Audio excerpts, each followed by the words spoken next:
Pessoal, então, como prometido, vim falar um pouco para vocês sobre todo o meu procedimento cirúrgico, sobre todo o processo, desde o diagnóstico até hoje. Então, como vocês sabem e acompanham pelas minhas redes sociais, já há um bom tempo, eu comecei em 2019 com alguns sintomas de dores de cabeça, né, uma dor muito forte na nuca, e com isso eu procurava o posto, né, para verificação da pressão, porque as pessoas diziam que podia ser a pressão que estava alta, algo nesse sentido, pela consequência de ser a dor ser na nuca e eu sentir, né, muita tontura e ânsias de vômitos. Chegava no posto, verificava a pressão e estava sempre boa. Até que um dia a médica do posto me disse que já estava ficando desconfiada daquela minha situação e me sugeriu fazermos um raio-x. Neste raio-x foi detectado que eu estava com um probleminha de coluna, mas que era algo simples. Com isso ela me deu a medicação e toda vez que eu tinha crises eu medicava, aí a dor passava, parava a medicação, a dor voltava. Até que a gente resolveu então investigar o caso mais a fundo, realizando uma ressonância magnética. Nessa ressonância ficou detectado que eu estava com artrose, discopatia e 3 hérnias de disco. Fomos para o traumatologista, que na época me disse que eu precisava emagrecer 10 quilos, que eu precisava mudar o meu estilo de vida, porque aquele meu problema era para uma pessoa com mais idade, não para uma mulher de 34 anos. Eis que uma cirurgia ou algo nesse sentido seria só para judiar um pouco mais. Foi aí, né, que eu levei aquele choque assim de realidade por estar aos 34 anos com problema de coluna, algo que é muito comum, né? Depois que eu comecei a conversar com as pessoas, eu comecei a ver o quanto era comum ter, né, problema de coluna. Só que eu precisava dar o passo de mudar. Eu não dei. Isso foi em junho, julho de 2019. Aí veio agosto, minha avó ficou doente na época e eu precisava de alguma razão para não dar os passos, para não fazer o que tinha que ser feito. E aí eu usei como justificativo os cuidados com a minha avó, que estava precisando de mim naquele momento. Me atirei de cabeça aos cuidados com ela, ajudando a minha família, todo aquele corre, né? E aí, em setembro, infelizmente, a gente perdeu ela e foi um desgaste muito grande. Eu quase entrei em depressão em decorrência de tudo que eu já estava passando, mas a perca da minha avó, vocês sabem que quando a gente perde um ente querido, né, e ainda mais uma pessoa que faz parte da nossa história, da nossa trajetória, é um pedaço da gente que tá indo ali, né? E aí eu continuei, né, sem me cuidar, me alimentando muito mal. Acho até que foi pior ainda, né, todo esse processo com relação à alimentação. Menos eu me cuidei. E menos atividade, né? Muito menos. Eu tentava muito fazer atividade. Eu tive 2 momentos da minha vida. Em 2008, eu comecei a fazer atividade física. Estive numa nutricionista, achei muito difícil seguir o plano alimentar naquela época. Fazia os treinos no verão, a busca de um milagre, né? Para ter o corpo bonito no verão. E depois, era 2, 3 meses e acabava, né, aquele meu aquela minha motivação. Chegou 2016, eu me motivei novamente a fazer atividade física. Fiquei bastante tempo até, né? Consegui, aí em 2017 comecei a trabalhar e tal, conseguia conciliar trabalho, academia e tal. Só que começou a juntar muita coisa e eu desisti mais uma vez.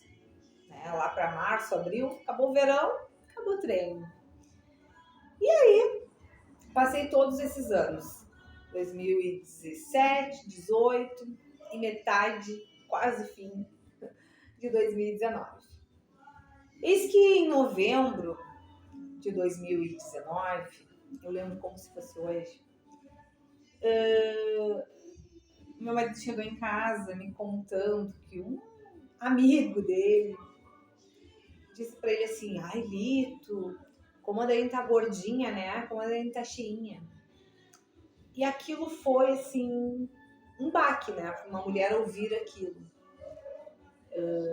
Ele, vira e mexe, me dizia: ai, amor, tu não tá te cuidando. Ó, tá ficando cheinha. E eu ficava muito ofendida, aquilo me agredia. Né? Então, chegou a hora, né? Quando as pessoas começaram a me dizer que eu estava cheinha, que eu estava ficando gordinha, eu disse: é a hora, é hoje. Peguei uma bicicleta e fui trabalhar de bicicleta. Minto. No primeiro dia eu fui a pé, fui caminhando, porque meu marido estava usando o carro para alguma coisa, e eu decidi ir caminhando. Quando eu cheguei no meu trabalho, eu cheguei quase morrendo, digamos assim. Eu cheguei colocando o coração para fora. Cansada, exausta, assim, ó, muito cansada, muito. A respiração muito ofegante. E eu disse: epá, tá na hora, eu realmente tenho que me cuidar. Muita dor nas costas, muita dor na minha cervical. E aí, no dia 25 de novembro, eu decidi: hoje eu vou buscar uma atividade física que eu goste. E se eu ir nessa, foi o que eu fui tentar o funcional. Se eu ir pro funcional e não gostar, eu vou sair do funcional, eu vou pra musculação. Se eu não gostar da musculação, eu vou ir tentando até gostar de alguma coisa. Só que nesse meio tempo, eu já tava gostando de pedalar. E aí eu fui. Fui lá pro estúdio da Pri, 25 de novembro de 2019, e nunca mais parei de treinar. Treinei, então, a partir de novembro de 2019, aí fiquei dezembro, janeiro, fevereiro, março, abril, e foram 2 anos e 2 meses no funcional. Até que eu senti uma necessidade maior de atividade. Aí fui para musculação em março de 2022, se não me engano. Algo aí. E fiquei lá, treinando. E foi muito bom. E neste período todo, né, em fevereiro de 2020, mais ou menos, eu já comecei a ir numa nutricionista e fazer acompanhamento nutricional, porque eu estava perdendo muito peso, estava sendo muito rápido, eu estava ficando com aspecto de doente, porque eu estava fazendo dieta errado, comendo errado, não estava comendo adequadamente, não estava tendo os nutrientes que eu precisava, tive que fazer uma pilha de exames, estavam todos alterados, porque eu estava fazendo dieta de forma errada, comendo errado. Aí depois comecei a recuperar, comecei a suplementar, e aí tudo certo. Só que em 2022, eu tô contando tudo isso para vocês entenderem todo o processo, porque não é simples. Não é, a Dani ama fazer dieta, a Dani ama fazer atividade física. Não, gente, eu não comecei amando nada disso. E, inclusive, foi muito difícil, porque eu tive pandemia nesse período.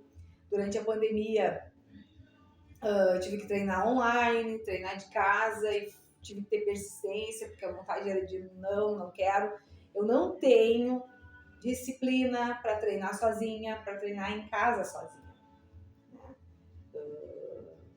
Mas com o suporte da Pri na época, a gente fazia aula online, deu tudo certo.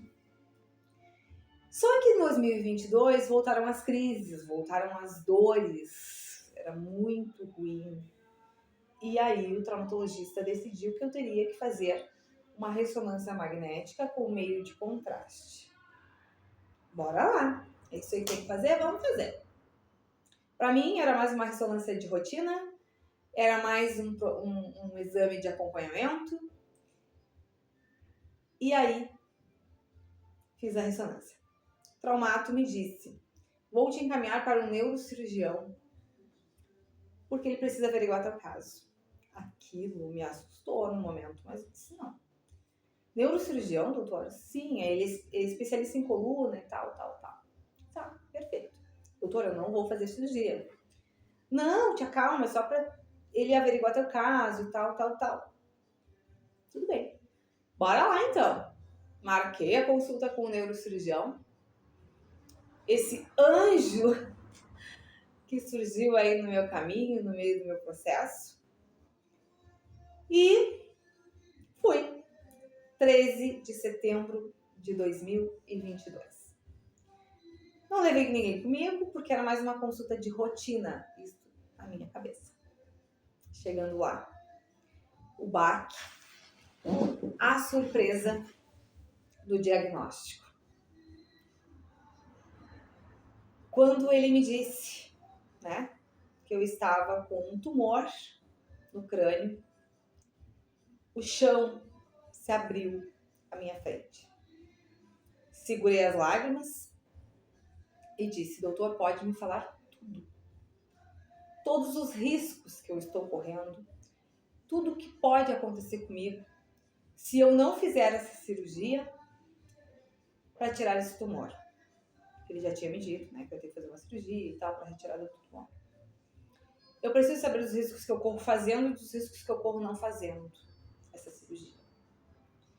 E eu lembro que, porque eu estava sozinha, ele não quis me falar tudo, mas ele me falou algumas coisas e já me deu encaminhamento para cirurgia, para exames pré-cirúrgicos, e disse que não podia me dizer para fazer ou não fazer, mas que ia me dizer algo que ia me deixar pensativa, que eu viria para casa conversar com a minha família e tomar a decisão.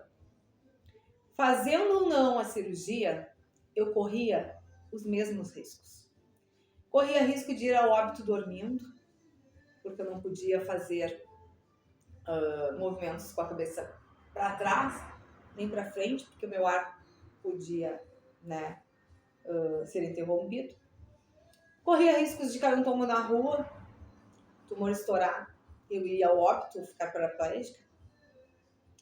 Corria riscos de estar dirigindo ou estar no carona do carro e o carro dar uma freada brusca, algo nesse sentido, o tumor estourar. E da mesma forma eu ia ao óbito ou ficar paraplégica.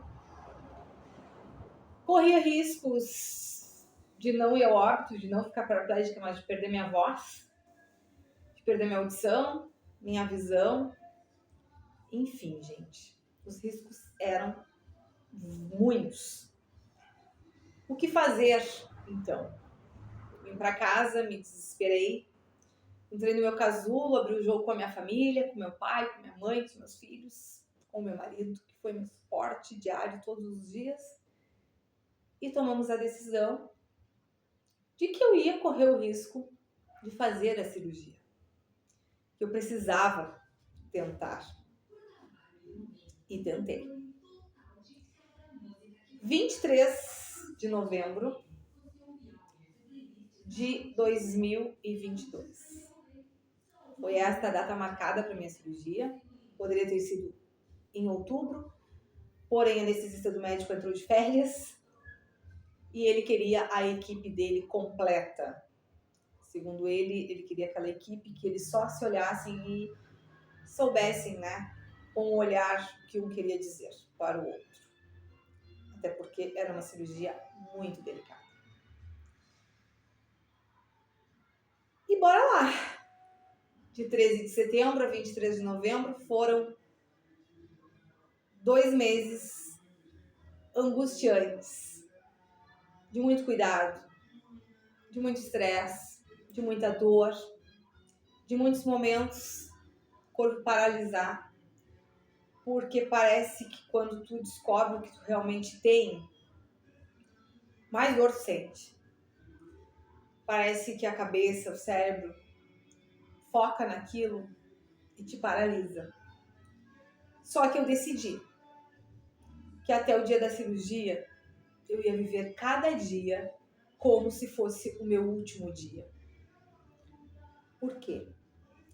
Porque eu tenho filhos, marido, amigos, família, meus pais, meu irmão, minha cunhada, meus sobrinhos, meus afilhados, todas essas pessoas que eu amo demais e que eu não poderia deixar elas sofrerem, me vendo sofrer. Então eu decidi que a cada amanhecer que eu acordasse bem, que eu acordasse movimentando meus braços, minhas pernas, que eu acordasse enxergando, que eu acordasse falando, que eu iria levantar, iria para a academia, iria para o meu trabalho, iria seguir uma vida normal. Queria viver todo dia como se fosse o último dia. Então chegou o dia 23 de novembro. Chegou o dia 22 de novembro, véspera da cirurgia. E eu só disse para Deus: vou me entregar em tuas mãos, Senhor. Faça de mim a tua vontade. Não adiantava eu entrar em pânico, eu chorar, eu sofrer, eu me desesperar, eu me agarrar no meu marido, na minha mãe, que foram comigo. Porque eles não iam poder me devolver o que eu tanto queria, que era a vida. Mas Deus sim. Deus tinha e tem todo o poder de fazer da vida da gente um instrumento. E Ele fez na minha. Abençoou as mãos dos médicos e me devolveu a vida. Fiz a cirurgia no dia 23 de novembro. Tive 6 dias na UTI. Algo que eu nunca imaginei passar pela minha vida. Foram 6 dias de luta, 6 dias angustiantes, 6 dias que eu olhava para o teto branco e imaginava que podia todo dia daquele ser meu último dia. Porque eu estava no intermediário e todo dia falecia alguém na cama ao lado. Todo dia eu pensava, amanhã sou eu. Mas eu pedia para Deus, para me dar mais uma oportunidade de ver minha filha tão picorruchinha, precisava tanto de mim. Então eu digo assim, ó, a fé em Deus, ela move montanhas, ela faz milagres. Depois de 6 dias na UTI, eu fui pro quarto e em breve, logo em seguida, foi a hora de vir para casa. Passei 45 dias sem caminhar, sendo carregada nos braços. Momento muito, muito, muito difícil. Muito. A gente se sente impotente, dependendo sempre de alguém para a gente fazer as coisas mais simples, que é ir ao banheiro fazer xixi, tomar um banho, lavar o cabelo, tomar um café. Coisas simples, simples, simples, que a gente se vê sem conseguir fazer. Então, assim, é uma luta diária, né? Após esse processo, teve fisioterapia, teve meu retorno para a academia, mas eu segui firme e forte. Firme na minha dieta, firme no meu compromisso com a minha saúde, com a minha doença, com o meu problema.